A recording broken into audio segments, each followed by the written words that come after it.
மண்டபம் மீனவர்கள் 10 பேர் இலங்கை கடற்படையால் சிறைபிடிக்கப்பட்டிருப்பது அதிர்ச்சியை ஏற்படுத்தியிருக்கிறது. கச்சத்தீவு அருகே இவர்கள் கடலில் மீன்பிடித்துக் கொண்டிருந்த போது ஒரு விசைப்படகோடு 10 பேரும் இலங்கை கடற்படையால் கைது செய்யப்பட்டிருக்கிறார்கள். அண்மை செய்தியாக பார்க்கிறோம். எல்லை தாண்டி மீன்பிடித்ததாக கூறி 10 பேரை இலங்கை கடற்படை கைது செய்திருக்கக்கூடிய சம்பவம் என்பது மீனவ கிராமங்களில் கொந்தளிப்பை ஏற்படுத்தியிருக்கிறது.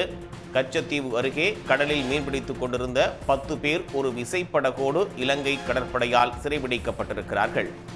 எல்லை தாண்டி மீன்பிடித்ததாக கூறி 10 பேரையும் இலங்கை கடற்படையினர் சிறைபிடித்து சென்றிருக்கிறார்கள். விவரங்களோடு செய்தியாளர் கார்த்திக் இணைப்பில் இருக்கீங்க. கூடுதல் தகவல். ராமநாதபுரம் மாவட்டம் மண்டப கடலோர பகுதியில் பார்த்தீங்கன்னா நேற்று காலை பார்த்தீங்கன்னா 300க்கும் மேற்பட்ட விசைப்படகுல மீனவர்கள் மீன்பிடிக்க கடலுக்கு போய் கச்சத்தீவு மற்றும் நெடுந்தீவு மீன்பிடித்துக் கொண்டிருக்கும் போது அங்கு ரோந்து வந்த இளைய கடற்படை வீரர்கள் மீனவர்களை மீன்பிடிக்க விடாமல் தடுத்து நிறுத்தி விரட்டி அடிச்சிருக்காங்க.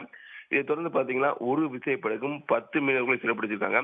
சிறைப்பிடிக்கப்பட்ட மீனவர்களை இலங்கை கடற்படை வந்து எல்லை தாண்டி வந்ததா வழக்கு பதிவு செய்து தற்போது இலங்கை மன்னார் கடற்படை முகாம் கொண்டு போறாங்க. மன்னார் கடற்படை முகாம் வைத்து மீனவர்கள் மீது வழக்கு பதிவு செய்து நீதிமன்றத்தில் ஆஜர்படுத்தி சிறையில் அடைக்கியிருக்காங்க. இந்த சம்பவம் பாத்தீங்கன்னா மண்டப மீனவர் மத்தியில் ஒரு வேதனை ஏற்படுத்தியுள்ளது. ராமேஸ்வரம் மீனவர்கள் 49 பேரும் 5 விசைப்படகும் சிறைப்பிடித்து இலங்கை சிறையில் அடைச்சிருக்காங்க.